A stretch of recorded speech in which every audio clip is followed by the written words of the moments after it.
1ஆம் தேதி அன்று கிருபையை குறித்து பேசுறேன். கிருபை அவசியம்.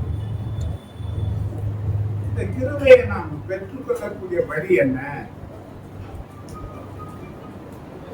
தேவன் எதை பார்த்து தன்னுடைய கிருபையை நமக்கு தருகிறார் என்ற காரியத்தை நாம் பார்க்கிறோம். இன்னைக்கு நன்மையை குறித்து ஒரு சில காரியங்களை நாங்கள் பேசி பிரசங்கி 3:12 நீங்க வாசிச்சீங்கன்னா,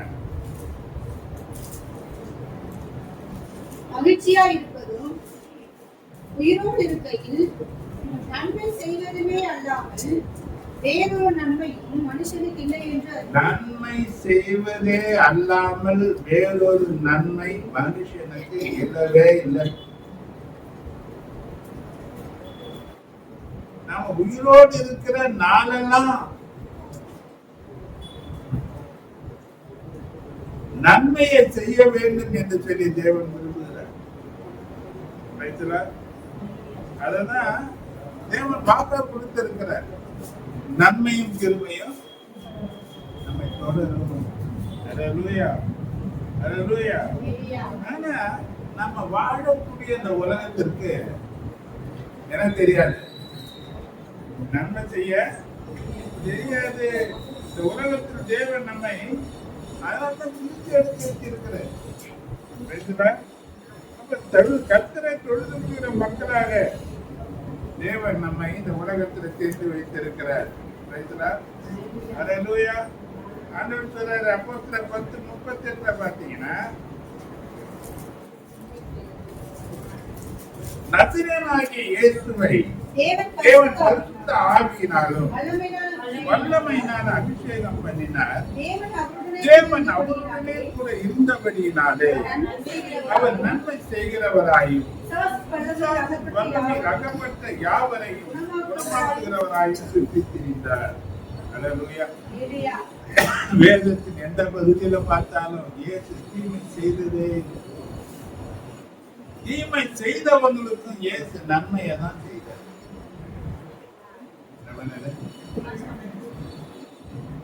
தீமை செய்தவங்களுக்கும் இயேசு நன்மையை தான் செய்தாரு. தேவன் நமக்கு ஆயுசு நாட்களை கொடுத்திருக்கிறார். நாமும் தீர்மானம் எடுப்போம், நன்மையே அன்றி நம்ம யாருக்கும் எந்த தீமையை செய்ய மாட்டோம் என்ற ஒரு தீர்மானத்தை நாமும் எடுப்போம். ஏன்னா எதை விதைக்கிறோமோ அதைதான் நம்ம இருப்போம்.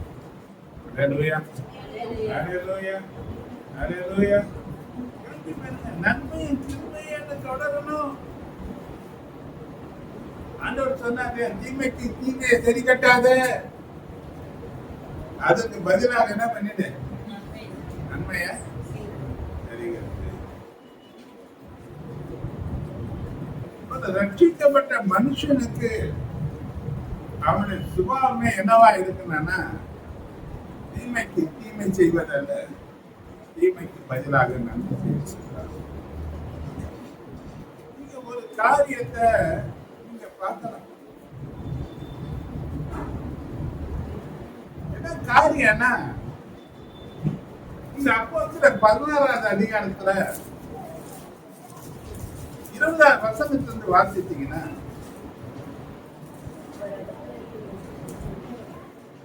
அவர்களை அதிகாரிடத்தில் ஒப்புவித்து, தூதர்களாக இந்த மனுஷர் நம்முடைய பட்டணத்தில் கலகம் பண்ணி ஓம்பராகிய நாம் ஏற்றுக்கொள்ளவும் அனுசரிக்கவும் அகாத முறைமைகளை போதிக்கிறார்கள் என்றார்கள். இப்பொழுது ஜனங்கள் கூட்டம் கூட்டி அவர்கள் விரோதமாய் எழுப்பினார்கள். அதிகாரிகள் அவர்கள் வஸ்திரங்களை கிழித்து போடவும் அவர்களை அடிக்கவும் சொல்லி அவர்களை அநேக அடி அடித்த பின்பு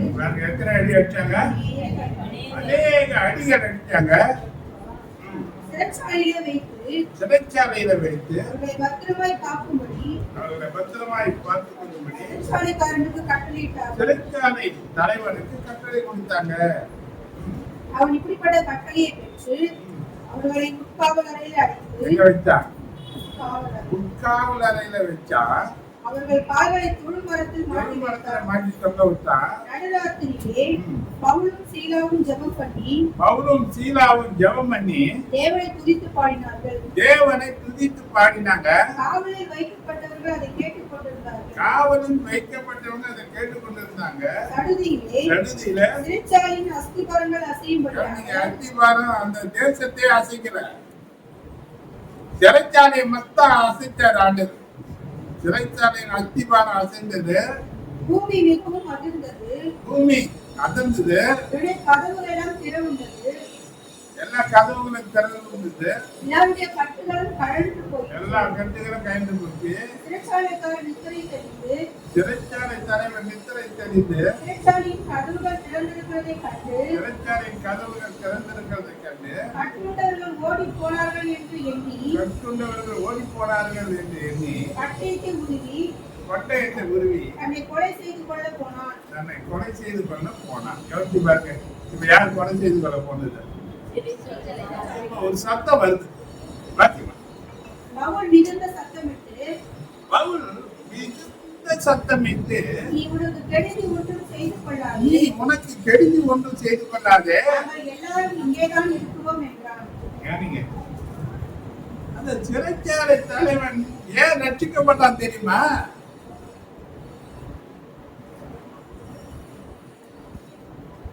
யார அடிக்கவன்?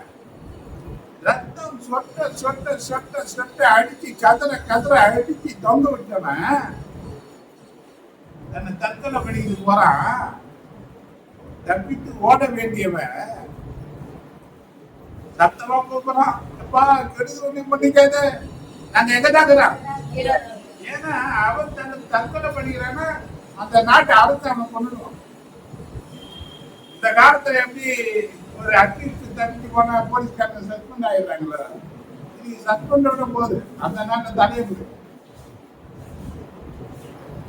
அவன் யோசித்து இருப்பான், இவரு அடி அடிச்சோம், ரத்தம் சொட்ட சொட்ட இவர் தோலை உரிச்சோம், காத்து புக முடியாத விட்டு காவல் அறையில எடுத்து தொங்க விட்டோம். இவ்வளவு தீமை செய்த நமக்கு நான் நல்லா இருக்கிறேன்னு நினைக்கிற ஒரு மனுஷன் இருக்கிறானா? இது ஆச்சரியம். எங்க பார்த்தான்?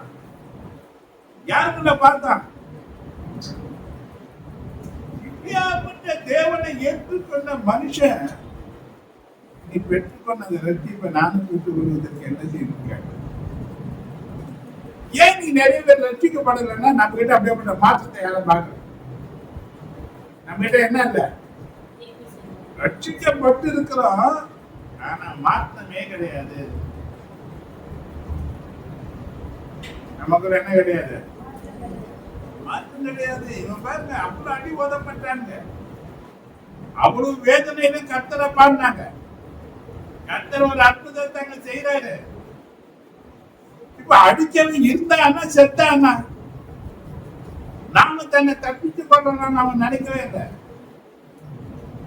அவனுக்கு இறங்கி அவனுக்கு ஒரு தீங்கு நடக்காத அளவுக்கு காத்து தன்னுடைய அன்பை அவங்க வெளிப்படுத்தி காண்பித்தபடியினால அந்த தலைவன் யோசித்தான்,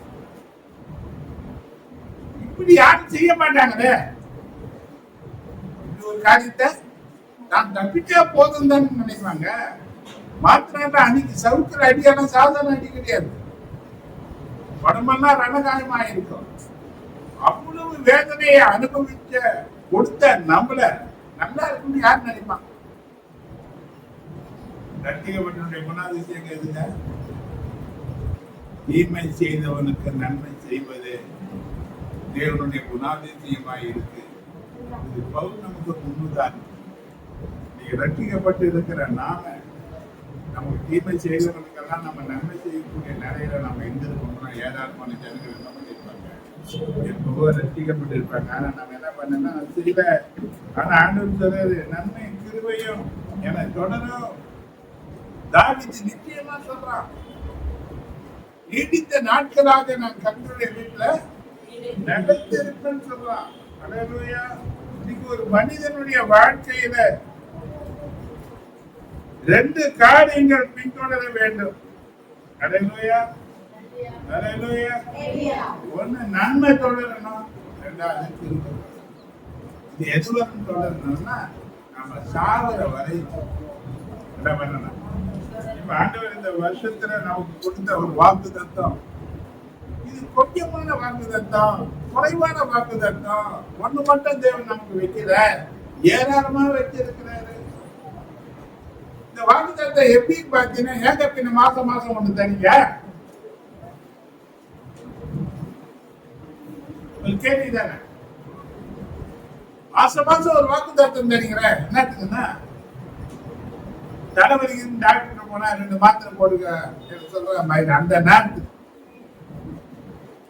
ஆனா ஏராளமான வாக்கு தத்துவங்கள் எங்க இருக்குன்னா, தேவன் நமக்காக தான் அதுல விலையேற பெற்ற ஒரு வாக்கு தத்துவம், என் உயிருள்ள நாளெல்லாம் நன்மையும் கிருபையும் தொடர வேண்டும். அப்ப இன்னைக்கு பாருங்க, தேவன் ஒரு கேள்விய ஒரு மனுஷன் எடுத்தா கேட்கிறேன். அந்த மனுஷன் தாய். ஆதியாகமம் 4வது அதிகாரம் 3 to 7 வசனத்தை பார்த்தீங்கன்னா,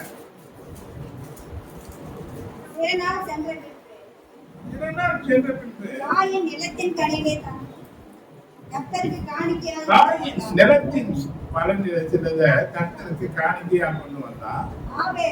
ஆபேல் தன் மந்தையின் தலையிட்டு அவனை கொடுமையானவர்களாம் சிலவற்றை கொண்டு வந்தான். ஆபேலையும் அவன் காணிக்கையும் கர்த்தர் ஆசீர்வதித்தாரு. காணிக்கையும் அவன் காணிக்கையும் அவர் அங்கீகரிக்கவில்லை. கர்த்தர் தான் அங்கீகரிக்கிறார். கவனிக்க, தேவன் அங்கீகரிக்கிறார். ஆனா உடனே இவனுக்கு எரிச்சல் வருது, கோபம் வருது. யார் மேல வரணும்? ஆனா இவனுக்கு தன் சகோதரன் மேல வருது. யார் மேல வருது?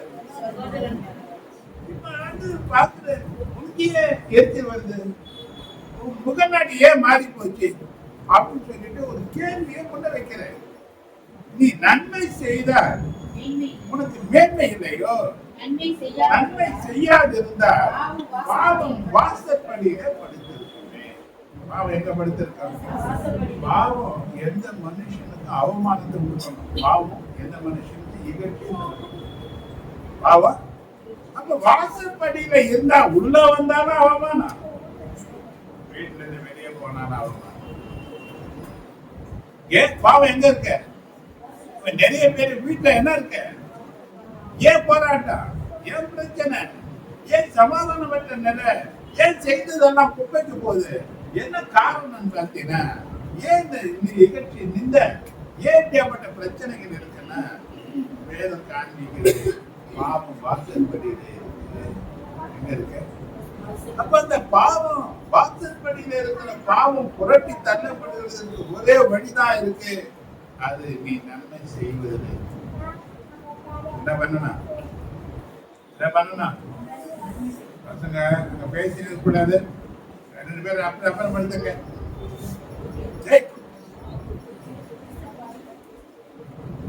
அனுப்புறாங்க.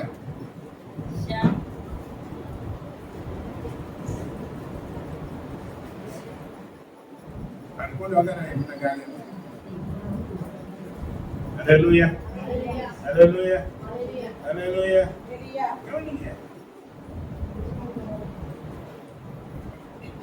இன்னைக்கு நல்ல கவனி பாருங்க, நிறைய குடும்பம் அந்த ஏழை லாசரும் பணக்காரனும் கொஞ்சம் நினைச்சிங்க.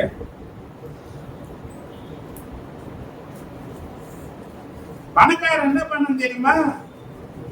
நல்ல நிம்மல சாப்பிட்டான், விதவிதமான ஆகாரம், விதவிதமான விருந்து. என்ன பண்ணா?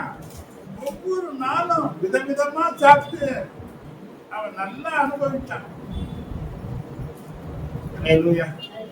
ஒரு மனுஷன் அதிகமான கஷ்டங்களை பட்டு, வேதனைப்பட்டு, அவமானப்பட்டு, ஆதரிக்க ஆள் இல்லாம நாய்களை கூட படுத்து அந்த புண்ணுகளை நக்கி ஏதாவது கீழே கிடக்கிறத சாப்பிட்டு உயிர் வாழக்கூடிய நிலையில வாழ்ந்தா 2 பேரை முன்ன வைக்கிறாங்க ஆண்டவர்.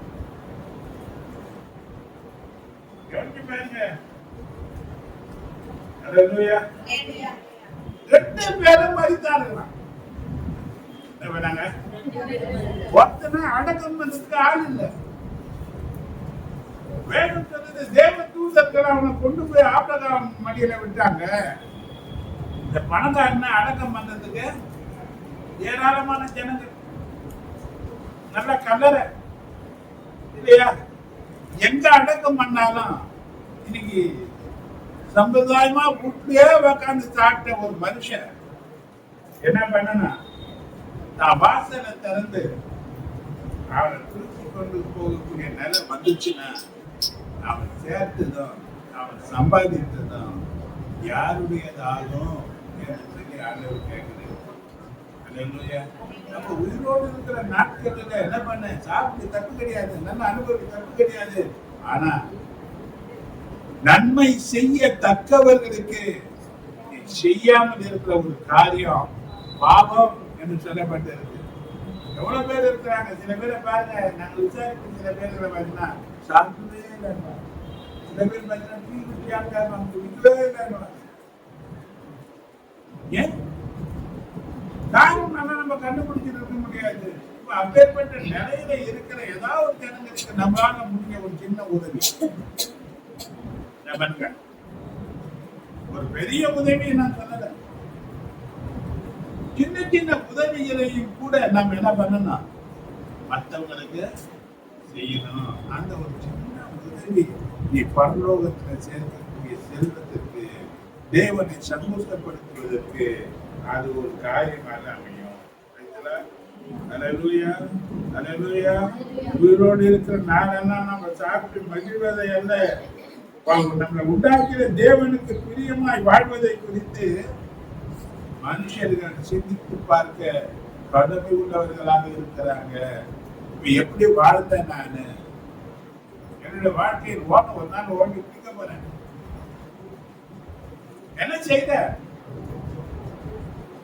தேவன் தன்னுடைய ஒரே பேரான குமாரனை எனக்கு கொடுத்தார், அதுதானே என் வாழ்க்கை, அதனாலதானே வாழல.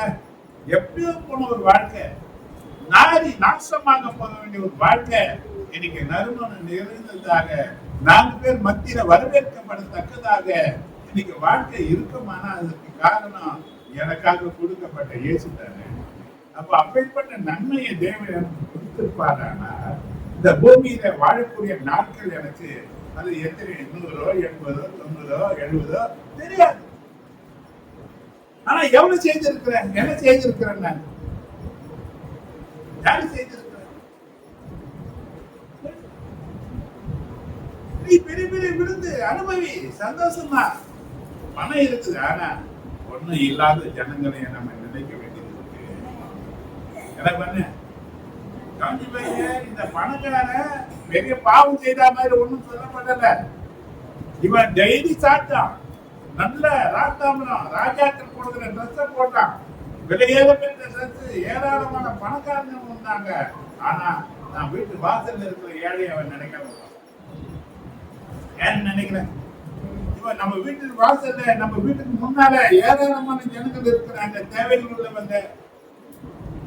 அப்ப தேவன் உனக்கு நிறைவான ஆசீர்வாதத்தை கொடுத்திருப்பாரானால், குறைவில்லாமல் நடத்தி இருப்பாரானால், ஒருவேளை பட்டினி என்பது அறியாத நிலையில ஒரு தேவைகளை சந்தித்திருப்பார்னா, தேவை உள்ள ஜனங்களுக்கு சந்திக்க வேண்டிய ஒரு கடமை உனக்கு எனக்கு இருக்குது என்பதை நம்ம மறக்கவே கூடாது. நான் மர நிறைவேற இருக்கிறேன். அதனாலதான் ஆண்டவர் நம்மளை ரெட்டிப்பு கூட வரும்போது வேதிர படகு மாதிரி ட்ரை ஆக்கி அதுலதான் கொஞ்சம் கொஞ்சமா கற்றாலே ஆட்சி என்று சொல்லக்கூடிய அளவுக்கு நம்முடைய வாழ்க்கையை கற்று நடத்தி வந்திருக்கிறத நாம நினைவில் வைக்க வேண்டும். அல்லேலூயா, அல்லேலூயா, அல்லேலூயா. பாருங்க, இந்த காரியம் என்ன பண்ணல இவங்க, அல்லேலூயா. ஏன்னா வசனத்திலிருந்து நீதிமொழிகள் 3:27 பாத்தீங்கன்னா,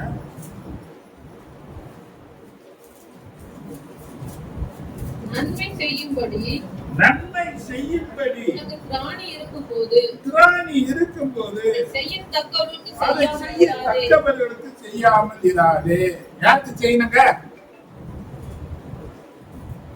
வசியாத்மக்காரனுக்கா குடியேற்பக்காரனுக்கா?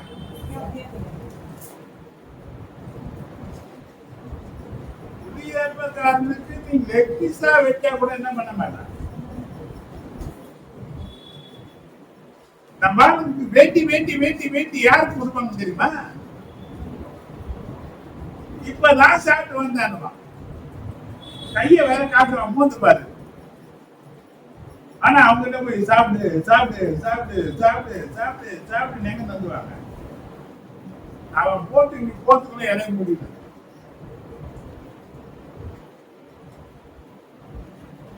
யாருக்கு செய்யணுமோ அவருக்கு நன்மையை செய்ய. அப்படி நீ செய்யாம போனீங்கன்னா அது தவறு. சில பேர் வருவாங்க, ரொம்ப கஷ்டமா இருக்குது, அப்படியே ரொம்ப முகத்தை பரிதாபமா வச்சு என்ன பண்ணுவான், அவரை பார்த்தா நம்ம கஷ்டமா இருக்கும். ஒரு சகோதரன் எனக்கு ஒரு காரியத்தை சொன்னார். அவருடைய ஃப்ரெண்டு ஒரு முறை வேலை செய்யற இடத்துக்கு போய் ரொம்ப கஷ்டமா இருக்குது, என் பிள்ளைக்கு ஃபீஸ் கட்டல, ஸ்கூல்ல வெளியே அனுப்பிச்சிட்டாங்க, பணம் கட்டினாதான் பிள்ளை என்ன பண்ணுவாங்க, எப்படியாயும் நீ என்ன பண்ண, ஒரு 5000 ரூபாய் எனக்கு என்ன பண்ணு சொன்னாரு. எப்ப அது வேலை தரம், இங்க வந்து என்கிட்ட இவ்வளவு பணம் கிடையாது, நான் யார்கிட்ட கேட்கணும், வட்டிக்கால் வாங்கி தான் பண்ண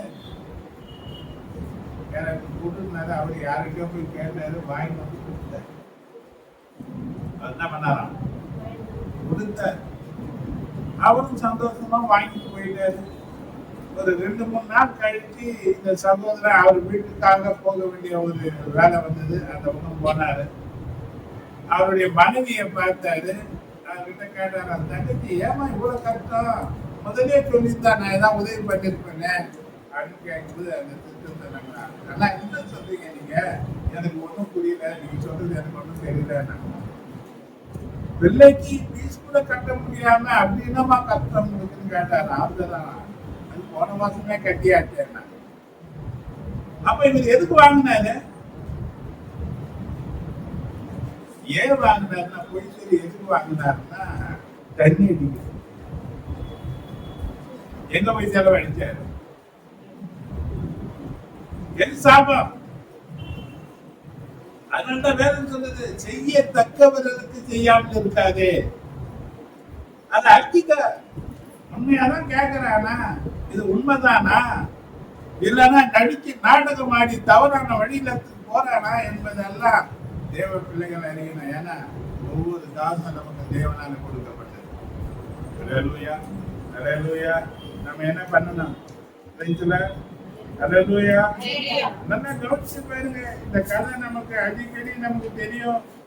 இந்த பணக்காரங்க ரொம்ப ஹோஹோன்னு சொல்லிட்டு என்ன பண்ணிருப்பாங்க, அடங்கம் பண்ணிருப்பாங்க, எல்லாம் நினைச்சிருப்பாங்க. அவன் கதை முடிஞ்சு போச்சு, பல கதை பேசிக்கிட்டு என்ன பண்ணிருப்பாங்க, போயிருப்பாங்க. அவங்க சாப்பிட்டு தான் நினைச்சிருப்பாங்க, அவங்ககிட்ட அனுபவிச்ச நினைச்சிருப்பாங்க, இதெல்லாம் பேசி என்ன பண்ணிருப்பாங்க. ஆனா ஒரு கதை அங்க ஆரம்பமாகுது. பார்த்தீங்கன்னா இந்த 5 வரையான ஒரு இடத்துல கண்ணை திறக்கிறான். எங்க கண்ணை திறக்கிறான்,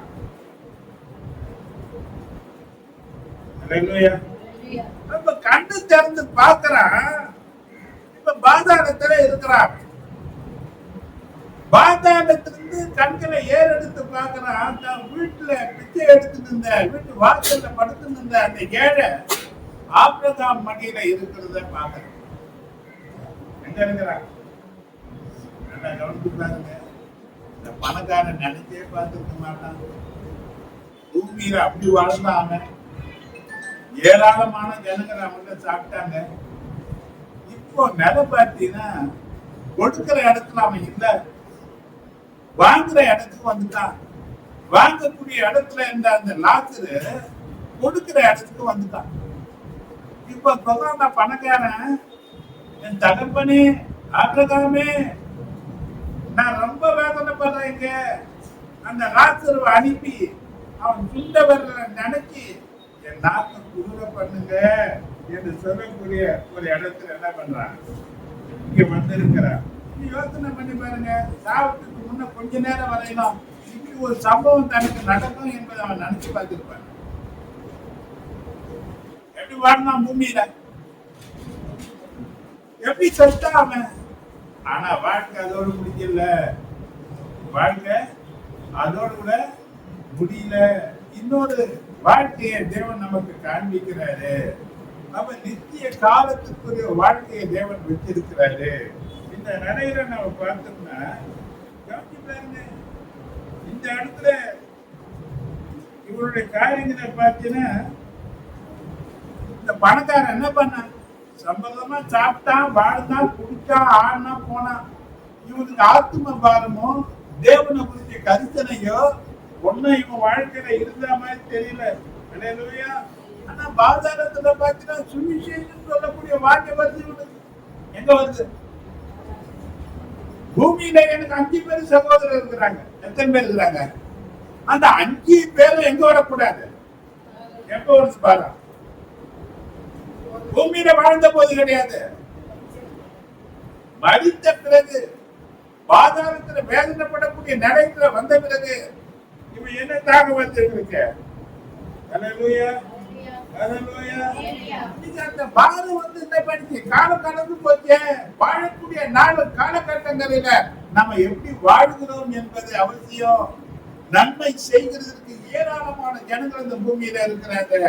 தேவனுடைய வசனத்தை கேட்டு வாங்குவதற்கு ஏராளமான ஜனங்கள் இருக்கிறாங்க. ஆத்துமாக்கள் இன்னைக்கு வேதனைப்பட்டு வேதனை மத்தியில வாழக்கூடிய ஏராளமான ஜனங்கள் இருக்கிறாங்க. நன்மை செய்யவங்களுக்கு திராணி இருக்குது. நீ எத்தனை பேருக்கு நன்மை செய்த? நீ யாரை தேடி போன? நீ யாருக்கு கொடுத்த? காலம் கடந்த ஆத்மா பாரத்தினால எந்த பிரயோஜனமும் இல்லையே. அங்க சொல்லிட்டாரு ஆபிரகாம், அந்த மோசையெல்லாம் இருக்கிறான் பூமியில. செத்து போன ஒருத்தன் ஏஞ்சி போய் சொன்னாலும் என்ன பண்ண மாட்டாங்க? யாரும் கேட்க மாட்டாங்க. அல்லேலூயா, அல்லேலூயா. யோசிச்சு பாருங்க, இன்னைக்கு நிறைய இந்த பூமியில இருக்கும் போது நிறைய பேருக்கு செவுட்டுக்காரு, செவுட்டு விரியல போல இருக்கிறாங்க. என்னதான் மதுரையை ஊதுனாலும் இவங்க என்ன பண்ண மாட்டாங்க? என்ன பண்ண மாட்டாங்க? ஏதாவது ஒரு ஊழியம் பண்ணுமா, ஆண்டவரை தெரிந்து கொண்டாருமா, வெறுமையான கர்த்தருடைய சமூகத்தில் நிக்க முடியாதுமா, சபையில ஏதாவது ஒண்ணு செய்யுமா? ஆஹா, நான் ஏன் அதை செய்யணும்? நாங்க வரணுமோ ஓடணுமோ எப்படி இருப்போம்? நாங்க யாரு? எங்க ட்ரெஸ் தான் அந்த அழுக்காயிடாதா? எங்க வருவேன்? காலங்கள் கடைசி, காலம் செல்லாது. காலம் கடந்து பிறகு வருகிற ஆத்துமா பாரத்தினால எந்த பிரயோஜனமும் கிடையாது. நீ பூமியில உயிரோடு கூட வாழக்கூடிய நாட்களில நன்மை செய்வதே அல்லாமல் வேறொரு நன்மை மனுஷனுக்கு கிடையவே கிடையாது. அப்ப நீ வாழக்கூடிய காலகட்டத்துல நீ செய்த நன்மைகள் என்ன? எல்லாம் தேவன் பட்டியலம் போட்டு என்ன செய்திருக்கிற? அழிந்து போகிற ஜனங்களுக்கு ஆத்மா பாரம் உள்ளவனாக சுருக்கி அறிவிக்க இருக்கிறியா? தேவையுள்ள ஜனங்களுக்கு உங்ககிட்ட இருக்கிற நிறைவின்படி குறைவுகளை தீர்க்கிறதுக்கு எதையாவது ஒண்ணு நீ செய்திருக்கிறாயா என்பதை கர்த்தர் என்ன பண்ணுவாரு? பார்ப்பாரு. அல்லேலூயா, அல்லேலூயா. ஆனா இந்த பூமியில என்ன பண்ண மாட்டாங்க?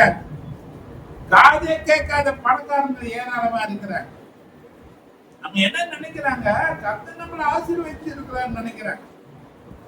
ஏன் ஆசீர்வதிச்சாருன்றது அந்த நோக்கம் தெரியாது. இன்னைக்கு என்ன பார்த்தீங்கன்னா எதுக்கு எடுத்தாலும் ஒரு செல்போன் எடுத்து போட்டுறாங்க. இவன் செய்யுது, ஆடுது, பாடுது, எல்லாமே எங்க வருது? இப்ப எல்லாம் இருக்கிறத பார்க்கிறவன் ஏதாவது ஒண்ணு நம்ம செய்யக்கூடாதான்னு நினைச்சு இயங்கக்கூடிய ஏழைகள் எத்தனை பேர் இருக்கிறாங்க? எத்தனை பேர் இருக்கிறாங்க? ஆனா என்ன பண்ணா, இன்னைக்கு கேட்க வேண்டிய போது காது கேட்கலன்னா நீ கூப்பிடும் போது கர்த்தர் கேட்க மாட்டாரு. இவன் கத்தலாம் பண்றான். அவ்வளவுதாமே, அந்த லாசரு அனுப்புங்க, என் சகோதரர் எங்க வரக்கூடாது, எங்க செய்யக்கூடாது. இப்ப நான் அவனுக்கு எந்த உதவியும் செய்யல, அவன் எனக்கு ஒரு உதவி செய்யட்டும், அவன் எனக்கு கொடுக்கட்டும் கதறான். ஆனா இவன் சத்தம் அங்க யாரும் சென்று கொடுத்தா மாதிரியே தெரியும். அல்லேலூயா, அல்லேலூயா, அல்லேலூயா. தேவனுடைய பின்ன ஒருத்தர் தேவனுடைய வீட்டில் நீடித்து இருக்க வேண்டுமானால் ஒவ்வொரு நாளும் தேவன் அளிக்கிற நன்மையின் கிருபையும் இந்த பூமியில் அவனை தொடர வேண்டும். நன்மை தீமையை வெறுத்தா நன்மையா இருப்ப நான் சொல்ல முடியும். இன்னைக்கு இந்த ஊழியக்கான ஸ்தானத்துல வந்திருக்கிற நானும் ஒரு நாள் போல விசுவாசியா இருந்தவன்தான்.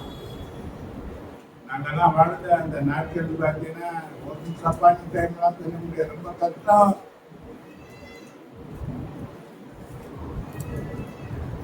சாப்பாட்டுக்கு கூட கஷ்டமான சூழ்நிலையில தான் ஆண்டவராகி இயேசு கிறிஸ்துவ வேத வசனத்தின்படி ஏற்றுக்கொண்ட காலம் அது. நான் எவ்வளவு பணங்களை விரயமா செலவழிச்சு கூடாத நண்பர்களோடு சேர்ந்து கூட்டடிச்சு எல்லா கெட்ட பழக்கங்களிலும் வாழ்ந்த காலகட்டங்கள் எல்லாம் போச்சு.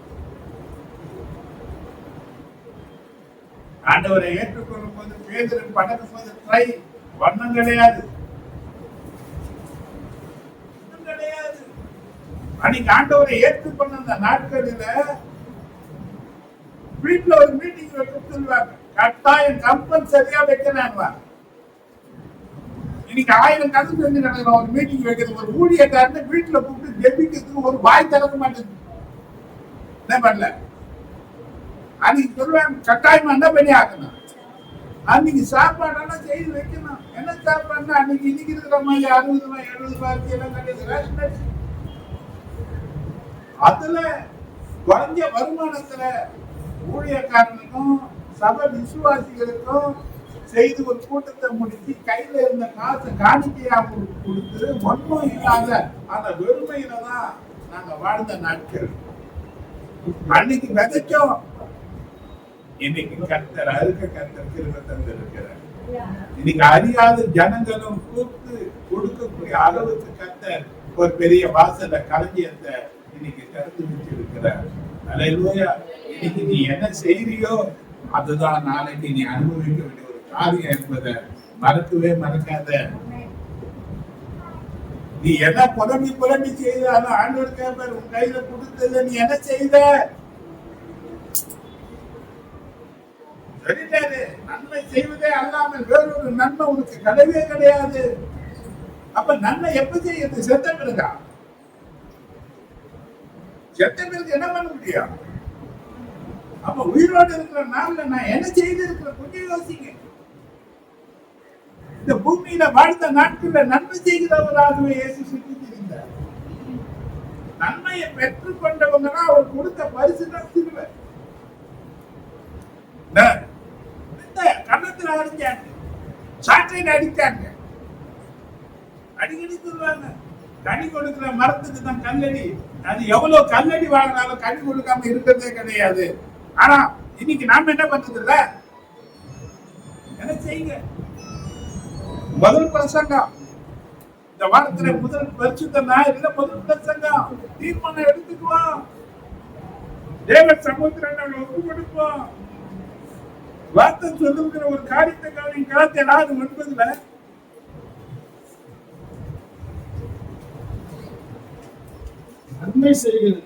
நன்மை செய்கிறது சோர்ந்து போகாமல் இருப்போமாக. ஏன் சோர்ந்து போறோம்? அதுக்குரிய பலன் நமக்கு வராதது போல தெரியும்.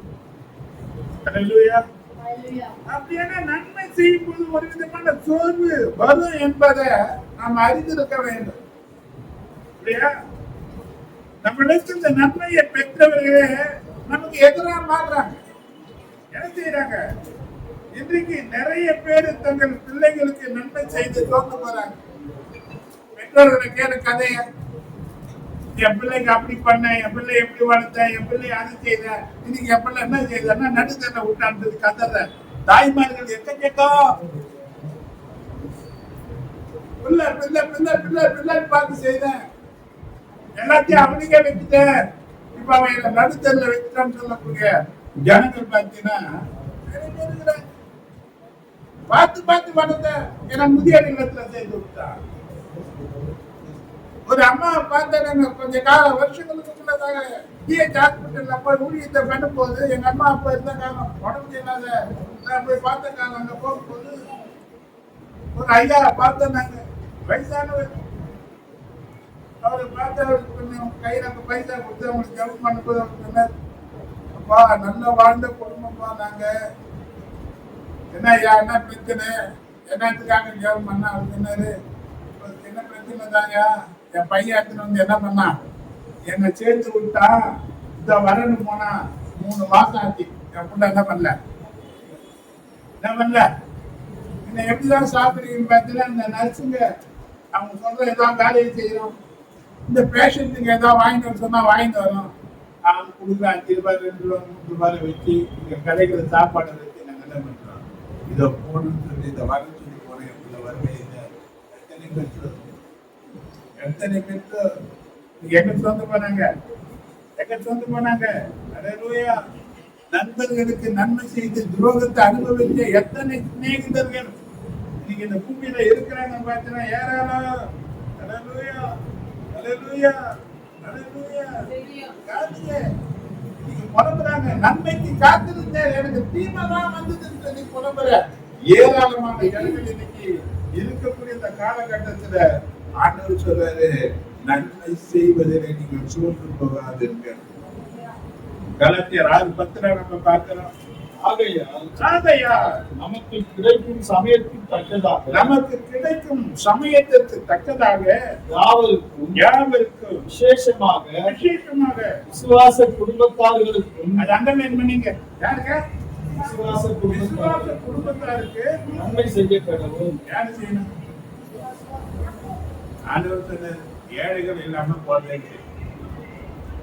ஏழைகள் இருக்கிற ஜனங்கள் இல்லாம அப்ப சபையில யாரு இருக்கிறாங்க? அது யாருக்கு தெரியும்? நமக்கு தான் ஐக்கியமே கிடையாது. வரதும் தெரியாது, நம்ம போறதும் தெரியாது. எப்படியாப்பட்ட ஆள் நம்ம? சபையில யாரு என்ன பண்றாங்க, என்ன பிரச்சனை, குடும்பத்துல என்ன காரியம், குடும்பம் என்றதும் சபை என்பதும் ஒரு ஐக்கியம் தெரிஞ்சாதானே நம்ம அவங்கள்ட்ட மனம் விட்டு பேசுவோம், அவங்க காரியத்துல பங்கெடுப்போம், அவங்க காரியத்துல பங்கெடுக்க முடியாது கூடுவோம். ஏன்னா என்ன ஒண்ணும் தெரியல, அவன் இருக்கிறானா இல்லையான்னு தெரியல, என்ன பண்றான்னு தெரியல. ஆனா இந்த வசனம் சொல்லுது, நன்மை பண்ணதுல சோர்ந்து போவாத, சமயத்துக்கு கேட்டபடி சபையில விசுவாச குடும்பத்தாருக்கு என்ன பண்ண, நீ நன்மை செய்ய. ஏன்னா அவன் யாரை கூப்பிட்டு கிடப்பான், கர்த்தரை நோக்கி அவன் கதறி கொண்டிருப்பான். தேவைகளுக்கு என்ன பண்ணுவான் கவனிச்சு பாருங்க. இந்த ஆண்டவராய் இயேசு கிறிஸ்து ஏற்றுக்கொண்ட அந்த காலகட்டத்துல சரியா போனது ட்ரெஸ் கிடையாது, சரியா போடுவதற்கு அந்த பேண்ட் ஷர்ட் கிடையாது. நான் உதவி போதகனாக இருந்த காலகட்டங்கள் அது. நான் என்ன பார்த்து எனக்கு ஒரு பேண்ட் ஷர்ட் எடுத்து டைமுறை கிடையாது. அந்த தைக்கலன்னா தைச்சி போடணும்னு சொல்லி கட்டாயப்படுத்துறாங்க. இன்னைக்கு கொடுக்குற துணியை தைக்கிறாங்களா இல்லையோ, அப்படியே தைச்சு குத்தான ரெடிமேட்ல குத்தான போறதுக்கு ஆளு கிடையாது. முதல்ல எதான் போட்டு காட்டணும், சபைக்கு எதான் போட்டு வரணும்னு சொல்றாங்க. அந்த காலகட்டத்துல தேவ சமூகத்துல நான் பண்ண அந்த பொருத்தனைதான் ஆண்டவரே நல்ல நிலையில நீர் என்னை வைக்கக்கூடிய அந்த காலகட்டங்கள் வரும்போது மற்ற ஜனங்களுக்கு 1000 நான் செய்வேன் ஆண்டவரே என்று சொன்ன காரியம் தான் நிறைய முறை சொல்லிட்டாங்க. நீங்க குறை இருக்கிறவங்க யாரும் கிடையாது, நீங்க கொடுத்த துணியை தான் போடுறது கிடையாது. அவங்ககிட்ட ஏராளமா இருந்தாலும் கூட இன்னைக்கு வரையில துணி எது கொடுக்குறது தெரியுமா? இந்த காரியத்தை நீங்க மறக்க கூடாது இருக்குதுதான். வேற யாருக்காவது செய்வதற்கு சபை உனக்கு முன்னோடியா காண்பிக்கிற இந்த காரியத்தை நீ மறக்கக்கூடாது என்பதற்காக தான். நான் கொடுத்த அரிசியில தான் உங்களுக்கு சாப்பாடு பிடிக்குதா? இல்ல, இது மறக்கக்கூடாது. நன்மை செய்வதில் நம்ம மறந்து போகக்கூடாது, மற்றவர்களுக்கு நன்மை செய்ய வேண்டும் என்பதை நினைவூட்டுவதற்கு தான் இந்த காரியத்தை எல்லாம் நம்ம முன்னெடுத்து இருக்கிறோம். அல்லேலூயா அல்லேலூயா. பாருங்க, ஒருவருக்கு தீமைக்கு தீமை என்ன பண்ணக்கூடாது, செய்ய கூடாது. ரோமர் 12:21 பார்த்தீங்கன்னா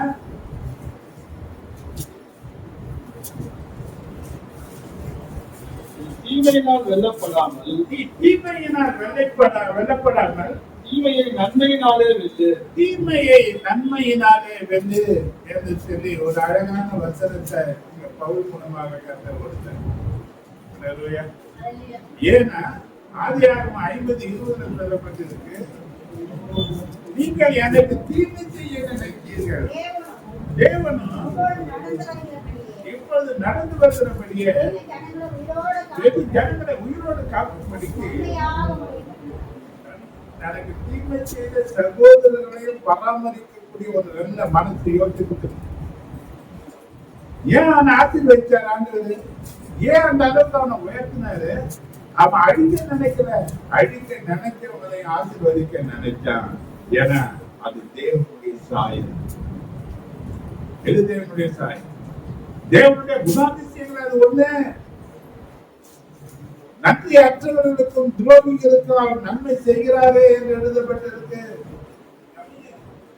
நன்றி கற்றவங்களாக அடிக்க நினைச்சிருந்தாம எவ்வளவு ஜனங்கள் இல்லாம போயிட்டு இன்னைக்கு வந்து அவர் என்ன பண்றாரு?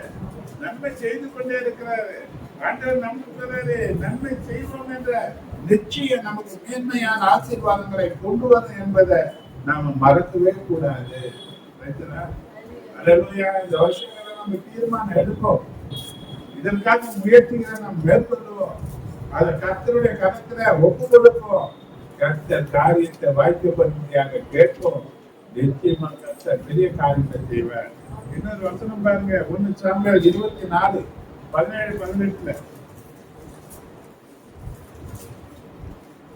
தாவீதை பார்த்து நீ என்னை பார்க்கிலும் நீதிமான், நீ என்னை பார்க்கிலும் நீதிமான், நீ எனக்கு நன்மை செய்தாய், நீ எனக்கு நன்மை செய்தாய், நானோ உனக்கு தீமை செய்தேன், நீ எனக்கு நன்மை செய்ததை இன்று விளங்க பண்ணினாய், நீ எனக்கு நன்மை செய்ததை இன்று விளங்க பண்ணினாய். கர்த்தர் என்னை உன் கையில் ஒப்பு கொடுத்திருந்தோம், கர்த்தர் என்னை உன் கையிலே ஒப்பு கொடுத்திருந்தோம், நீ என்னை கொன்று போடவில்லை,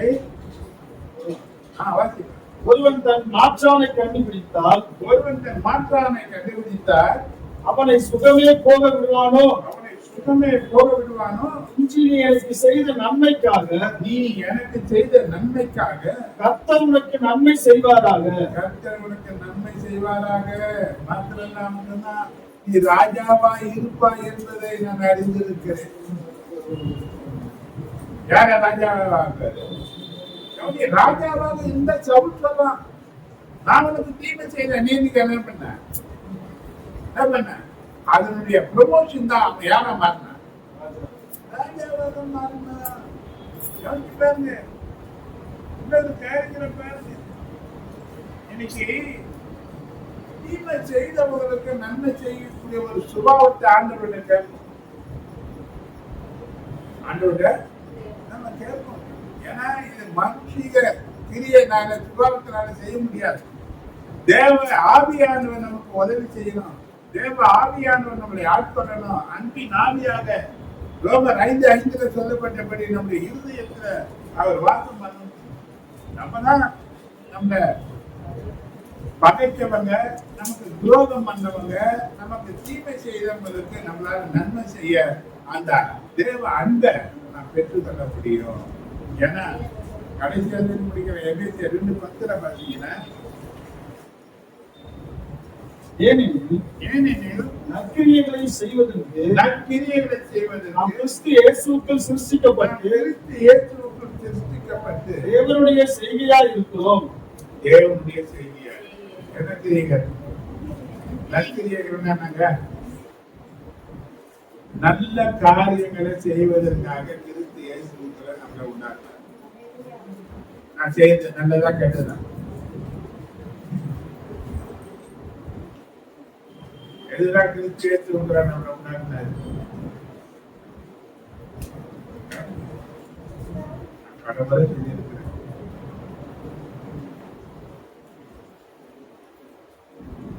ஒரு மனிதனை பார்க்கிறோம், பசி நிறைஞ்சவனா இருக்கிறான். ஐயோ பாவம் அப்படின்னு நினைக்கிறதுனால சொல்றதுனால அவன் பசிக்கிறார். அந்த பசி நிறைஞ்சவனுக்கு ஒரு ஆகாரத்தை வாங்கி கொடுக்க ஒரு 100 ரூபாய் காசு அது செலவு பண்ணி ஆகணும். என்ன பண்ணணும்? 100 ரூபாய் செலவு பண்ணணும்னா 100 ரூபாய் இருக்கிறது 100 ரூபாய் செலவு பண்ண மாட்டோம். அவங்க கையில எவ்வளவு இருக்கணும்? ஒரு 500 ரூபாய் இருக்கணும், ஒரு 1000 ரூபாய் இருக்கணும் இல்லையா? எப்பவுமே ஒன்றுக்கு மேற்பட்ட ஆசீர்வாதங்களை ஒன்று வைத்துதான் மற்றவங்களுக்கு கொடுக்கக்கூடிய நிலையில அப்படிப்பட்ட ஆட்களை கருத்து ஒரு நேர்மையான ஸ்தானங்களில் உன்னை வைத்து கீழான நிலையில இருக்கிற ஜனங்களுக்கு உன்னை கொடுக்கக்கூடிய அந்த சந்தர்ப்பங்களை கருத்தை உண்டாக்கி கொடுத்தாருன்னா என்ன பண்ண யாராலும் ஆண்டவர் சொன்னார், இந்த சீரியலில் யார் ஒருவருக்கு நீங்கள் எதை செய்தீர்களோ அது எனக்கே செய்தீர்கள் என்று சொன்னார். அப்ப இந்த 2025 மேன்மை அடையக்கூடிய வருஷமாக கர்த்தர் உனக்கு தருணம்னு சொன்னார். நீ சாப்பிடும் வரையிலும் நன்மையும் இருவையும் உன் வாழ்க்கையில தொடரணும், சந்ததியை தொடரணும், நீ செய்கிற வேலைகளில் அது தொடரணும், உன்னுடைய எதிர்காலத்தில் பிள்ளைகள் பேர பிள்ளைகள் வாழ்க்கையில தொடர வேண்டுமானால் தேவன் ஒரு காரியத்தை முன்வைக்கிறார், நன்மை செய்ய. இதை விட நன்மை வேற ஒண்ணு உங்களுக்கு இல்லவே இல்லை. அப்ப இன்னைக்கு நன்மை செய்வதற்கு எடுக்கிற தீர்மானம் நமக்குள்ள உறுதியா இருக்கணும். அல்லேலூயா, அல்லேலூயா. இந்த தீர்மானத்தை நம்ம உறுதியா இருப்போம். கர்த்தர் நிச்சயமா அந்த கேள்வியை மறக்காது. ஆயிரத்து சொன்ன கேள்விய மறக்காது. நீ நன்மை செய்தால் உனக்கு மேன்மை இல்லையோ என்று கேட்டார். அப்ப கேட்டது மனுஷன் அல்ல, தேவனுடைய கேள்வி அது. அப்ப தேவனுடைய கேள்விக்கு பதில் தான் நன்மை செய்வதே அல்லாம வேறொரு நன்மை மனுஷனுக்கு இல்லவே இல்லை. அப்ப இயேசுனுடைய வாழ்க்கை சரித்திரத்தை பார்த்தீங்கன்னா அவர் சாகிற வரையிலும் மற்றவங்களுக்கு நன்மை செய்திருந்தார். அவர் போதாரத்துக்கு என்ன பண்ணல, தீமைய அவர் செய்யல. அவரை பின்பற்றுகிற சீஷர்களாக நாம் இருப்போமானால் நாமும் நன்மை செய்ய நம்ம அர்ப்பணிப்போம். அப்படி முடியாத பட்சம் எனக்கு அவங்க அப்படி செய்துட்டாங்க, என்னால மறக்க முடியல, இந்த தீமையை அவங்க செய்யறாங்க, அவனை மன்னிக்கிறதுக்கும் அவனுக்கு செய்யறதுக்கும் பரிசுத்த ஆவியான நம்ம உதவி செய்ய கேட்போம். பரிசுத்த ஆவியான அன்பு நம்ம எதிர்க்கப்பட கேட்போம். நாமளும் நன்மை செய்து தேவனை போல பூரண சற்பனத்துல வருவோம். ஒரு காணிக்கை நாம் செலுத்தி கடைசி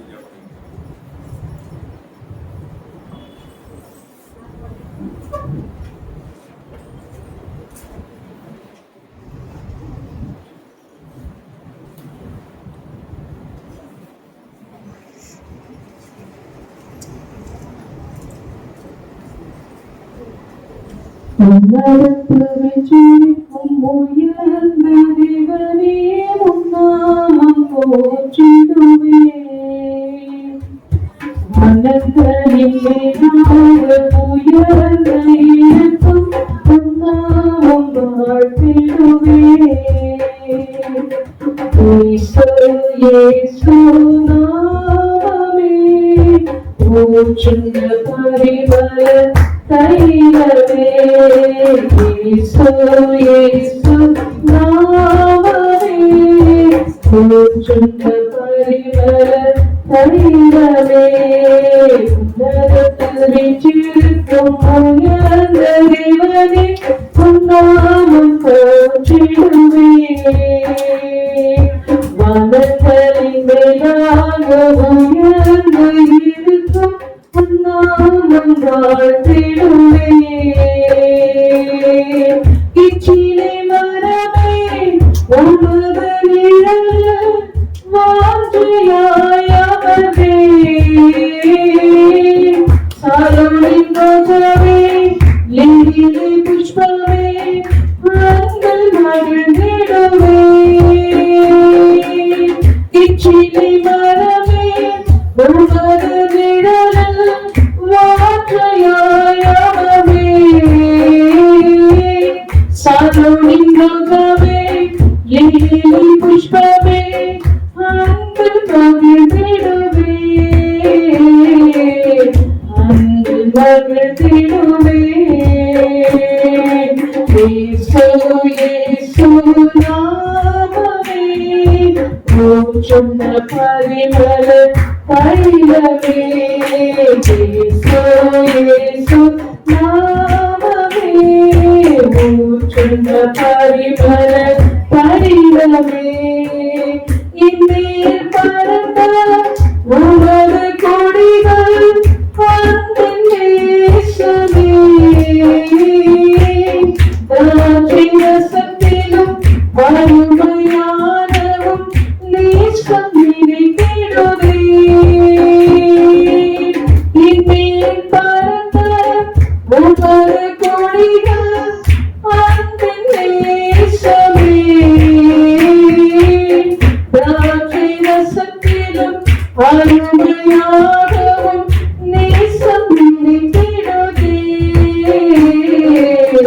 சொல்லியே கேட்டுடே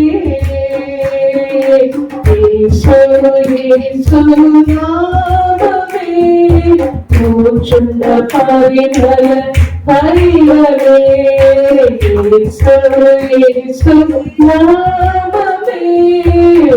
சொன்ன பரிமள தைலமே என் பிரியமே ரூபவதியே எழுந்து வாழ்ந்தாரே என்னீஸ்வர் என்னுடையவரே அவருக்குரியவனா என் பிரியமே ரூபவதியே எழுந்து வாழ்ந்தாரே என்னீஸ்வர் என்னுடையவரே அவருக்குரியவர் அவருக்குரியவர்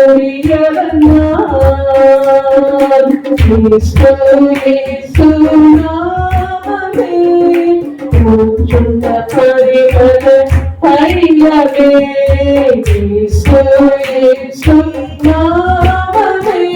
தைலமே சொன்ன பரிமள தைலமே உலகத்தில் வெற்றிருக்கும் உயர்ந்த தேவனே உன்னாமம் போற்றிடுவே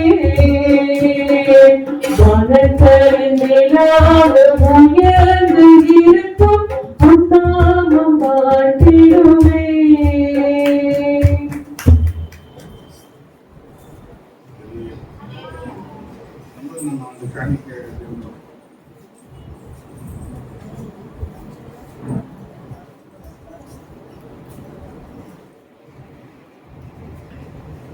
ஸ்தோத்திரம் ஸ்தோத்திரம் நாங்கள் அதிகமாக நேசிக்கிற நல்ல தகப்பனே உன்னை நன்றியோடு சுத்திக்கிறோம் ஸ்தோத்திரிக்கிறோம் ராஜா அப்பா இந்த வேலையில அப்பா ஏசப்பா வசனத்தால் பேசினதுக்காக உனக்கு நன்றி ராஜா இந்த வசனத்தை நாங்க விட்டு விடாதபடிக்கு ஒவ்வொரு நாளும் காத்து கொடுக்கிறது தாழ்மையா ஐயா ஏசப்பா கொடுக்கிற பிள்ளைகள் ஒவ்வொரு பிள்ளைகளும் காலத்துல ஒப்பு கொடுக்கிறோம் ராஜா உன்னை அதிகமா கொடுக்கத்தக்க தீர்வைக்காக ராஜா அவங்களை உன்னை ஆசீர்வதிக்கிற தீர்வைக்காக உனக்கு நன்றி செலுத்துகிறோம் ராஜா அவங்க மேல மேல உயர்த்தக்க தீர்வைக்காக ராஜா இந்த காணிக்கு ஆசீர்வதித்து அங்கீகரிக்கிறதுக்காக உனக்கு நன்றி செலுத்துகிறோம் ராஜா ஏசு கிறிஸ்துவின் நாமத்தில் ஜெபிக்கிறோம் நல்ல பிதாவே ஆமென்.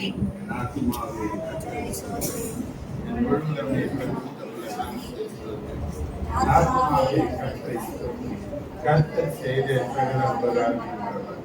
நம்முடைய கர்த்தராகிய இயேசு கிறிஸ்துவினுடைய கிருபையும் பிதாவாகிய தேவனுடைய அன்பும் பரிசுத்த ஆவியாருடைய ஐக்கியமும் ஆசீர்வாதங்களும் பாதுகாப்பும் பராமரிப்பும் வழிநடத்துதலும் நம் அனைவரோடு ஒவ்வொரு பரிசுத்தவான்களோடும் எல்லா தேவ ஜனங்களோடு இந்த பகுதி மக்களோடு என்றும் நீடித்து நிலைத்திருப்பதாக. Hallelujah. God bless you. கர்த்தருடைய ஆசீர்வாதம் வாழ்த்துக்கள்.